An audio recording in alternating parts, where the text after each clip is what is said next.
everybody wants to fight over their right for their own Jews. And at the beginning you look at the Bible and you've got the Israelites and how they go out and God tells them that's your land, you're allowed to go and take it. So they just go and they go all out war and it goes on for a very, very long time. Lots of children, lots of parents, lots of everybody died during the whole time, all because of religion. Do you think people ever fight it other than religion? Okay, I'm on money. Money and territory. Democracy? Yeah, democracy, but the religion, that part of religion was territorial. What about World War I and World War II? Was that about religion? Sorry? World War I and World War II, was that about religion? World War I was the way everything that Hitler actually was. Yeah. There was religion in it. He was very, very anti-Jewish. Yeah. But the problem he had was he wanted everybody to be tall, blonde, white, everything. There was no, everybody had to be a super person, and he saw the Jewish people as inferior and wanted them wiped out. See, the thing is, because when you say that religion causes war, but what about democracy? Democracy causes divide. Like, for example, America, they wanted to prevent communism because they wanted to promote democracy and capitalism. So Vietnam War happened, the proxy war between Afghanistan and the Soviet Union was about American democracy. America invading Iraq and Afghanistan. Obviously there's territory involved, there's natural resources involved, but basically it was a political ideology, democracy and capitalism over communism or Islam. Which is true, but that's no different than most countries fighting for the same thing.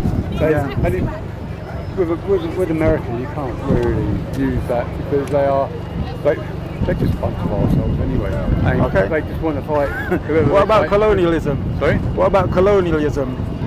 Oh, because a lot of people. I haven't heard that word for a long time. There's a very interesting book I saw. I forgot the author, but he wrote a book called "The Sun Never Sets on the British Empire," and then he added a sentence, "and the blood never dries," because you know the British Empire covered it covered large parts of the whole world. Absolutely. So anywhere in the world was the sun setting on the British Empire. Exactly.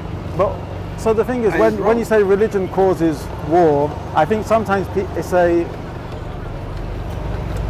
an oversimplified way to criticize religion. Not the only thing that causes war. Yeah. But going back to the history of time, when with the first recorded war was the Israelites. That was the first recorded war. So, but you're right. I totally get you what you're saying. The problem that you've also got. I mean, you take Putin today with Ukraine. There are numerous countries that are actually backing him up and not actually going what we say, oi, Russia, you're out of order. They say, no, actually, Great Britain, you did that to us. Yeah, I don't know much about it, but I came across something interesting. You know the, what was it? The Cuba Missile Crisis. Yeah. When Cuba was an independent, sovereign country and a communist, so the Soviet Union wanted to put missiles on Cuba, and America said, no way we're going to let you put missiles on a sovereign country which doesn't belong to us because it's too close to our borders. No, absolutely. So I went to Miami and I went to Key West, and honestly, you can see Cuba. So what if Putin said, there's no way that NATO is going to put weapons in Ukraine on our border? But Ukraine isn't in NATO, and the problem that's going on right now. It's a sovereign country, isn't it? Yeah, absolutely. But if Ukraine became a member of NATO, that's the biggest issue. This is not a religion; it's a territorial. Yeah, no, but I wouldn't say. Wouldn't you say it's hypocrisy? Like if America doesn't want Cuba to have missiles on America's border, then doesn't Russia? I mean, I don't agree with either side. I'm not. But doesn't Russia have the right to say we don't want weapons on our border? But the weapons weren't going to Ukraine, and that was the problem. So because most of Ukraine was Russia. Soviet Union, exactly, and they want it back because it's massive. I mean, it's bigger than the whole Europe. Let's face it, and it's probably the most lucrative country on the planet. Should we get rid of money then? Sorry? Should we get rid of money? Money would be good. I remember. Do you know what? I remember being in primary school, and that question came up with, shall we replace money with cow and sheep? Bartering. Yeah. Like, you work here. You sow your seeds there. I will feed my pigs or swap.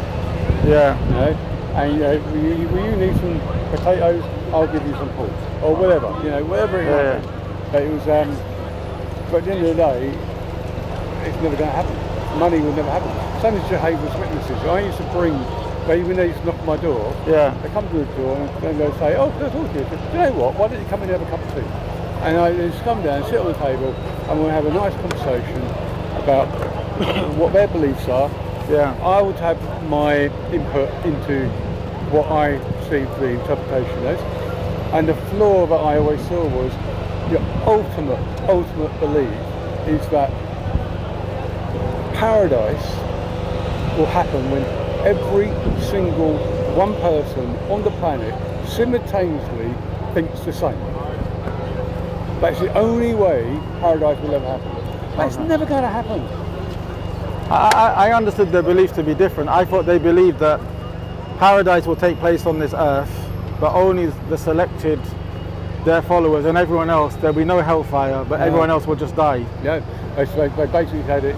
They can't happen until everybody has the same belief. Okay. So what do you believe in anyway? Nothing. Nothing. I was raised Catholic. Okay. When my youngest two children were born, I hadn't been to church. I divorced quite early, after being married in a Catholic church, and I was allowed to have an annulment of the marriage. Okay. Okay. And I didn't even know what an annulment was. So, and the priest actually turned around and said, do you know what? What she's done, you are entitled to annulment. So therefore, in the guise of God, you've never been married. Interesting. I said, okay. Strange. Cool. It seems a bit of a loophole. There's a loophole in it that if you're married under false pretenses, then in God's eyes it can be ignored. So legally you can have divorce, and by God you can have an annulment, but it will cost you 850 quid. Thank you very much. So were the children born in wedlock or outside wedlock? My daughter Ben was, according to the annulment, she was born in wedlock during the wedding, but she was conceived outside. The only reason I got married was because... No, but according to what the Catholic, the father, the priest said, if God has annulled the wedding and it never took place, what would that make the status of the children? Just on a it's technically God's divorce. Okay. Technically that is all it comes down to. But they would only do it if you paid. And the problem I had was being a young man at the time, and I only got... £850 was a lot of money, Right? Oh, yeah, absolutely. When I've just got married, got a flat, moved in, furnished it all, and then told, oh, baby, ain't yours. And have to keep paying for it, and everything else. So did that cause you not to believe in God, or that caused you to turn away from religion? That just turned me away from women at the time. Okay. But what about God? Well, to me, it's like leave Islam, Christianity, Hinduism to the side for the moment. I just got to the point where I've always I brought my two younger children up in the Church of England. Okay. I ran Sunday school. Okay. Enabling everybody to be in my way. I did not believe. Okay. But I wanted my children to make informed decisions whether they wanted it. And I didn't think they can make an informed decision if they were excluded. Okay, I understand. So I brought them up in that environment so that they could decide. Both of them had decided it's not good. So do you believe that we exist just by random mutations? Chance, yeah. Okay. And as I was saying to friends, if I die today, I am not expecting anything. It's just dust and gone. Okay, when we say chaotic chance or random mutation, obviously we didn't witness the beginning of the Big Bang, the universe or Big Bang or whatever you want to call it. We didn't, but in your lifetime, have you ever witnessed, experienced anything happen? Something which has, how would you say, some kind of form, some kind of shape, sometimes type of organization, just by random chaotic chance. No. Like a table, like a chair, like a house, like a watch, like a pair of glasses. No, I used to try it. I actually, one of the comparisons I used to make many years ago was how on earth did the very first one person on this planet decide how to make rice out of grass? How did that even form in somebody's head? Yeah. Back then. Yeah. Because I ain't got a clue. Do you? How do you make rice? But you get some grass. Boil it in a bag. But ask Uncle Ben. No, but my point being, when you say chaotic chance and random mutation, if in our lifetime we haven't seen anything or witnessed anything, or no scientist can make a experiment in a laboratory where they can repeat this chaotic chance, random mutation, and they haven't produced anything, we haven't seen anything, how do we think that, for example, us, like for example me and you now, we're communicating, we're talking, we're making sound. I hope some of it is intelligible. You're listening to me, you're processing what I'm saying, and then you're responding to me. I just find it so strange for someone to say this is just random chaotic chance. For me that's more blind faith, illogical reasoning than atheists accuse us of. Maybe, but if you think maybe about how stronger than maybe small is an atom, how absolutely small is that, where the hydrogen atom that's spinning right at the beginning of time, but actually collided to create our universe as it is today, 13.4 billion years ago.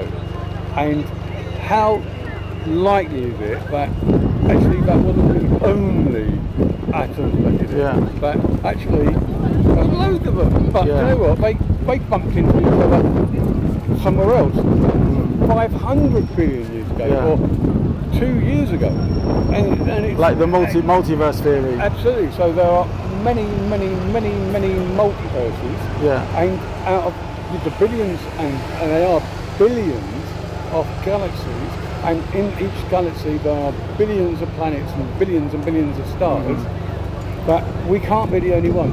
So when God has created a man in his image, and damn well you know that any other planet, because the science has proven it, there's no way, unless the planet is exactly like Earth, that evolution can't apply in the same way. So me and you on another planet could be talking like this, but look like octopuses.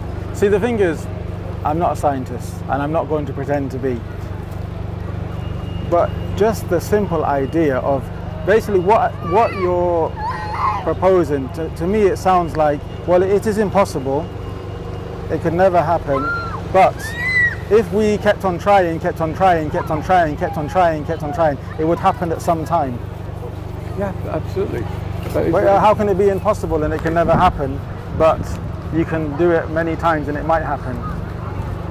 For me, it's just too much. Like the way with the way we're communicating, the way we're breathing, the way we're standing, the way we're formed, the way we're looking, the way we're hearing, the way we digest our food.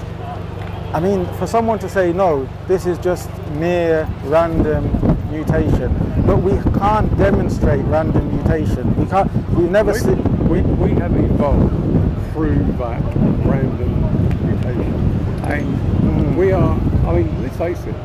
From a scientific perspective, the likelihood that we could have actually even been created was so unique in its makeup of every single thing that had to come towards it. Getting from that little pool to get the bacteria to grow, and every single thing, over billions and billions and billions of years, from volcanic ash, the atmosphere changing, everything that we are today is because we've been formed from stars, the dust from those, everything that's come in, the water that's on our planet today, everything is just so random and chaotic. It allowed us to be created, and that can't be. So can you replicated. But can you demonstrate it? That's what the scientists have been trying to do. I mean, look, I can be wrong, but for example, the paracetamol. What happened is paracetamol. Someone discovered the paracetamol, and they put forward the idea that if you have pain, or if you have a headache, or if you have a fever, you take paracetamol and it will help you. So they gave 1 person, 2 person, 10 people, 100 people, and they found pretty much the same results. So this is a theory, or this is an invention, or this is where they've repeated it. But you're talking about chaotic, random mutation, but it can't be demonstrated. Yeah, but what do you know what also can't be demonstrated? Yeah. God creates somebody. Okay. But the principle that if something exists, if something is being brought into existence, then it would have to be something which is, it would have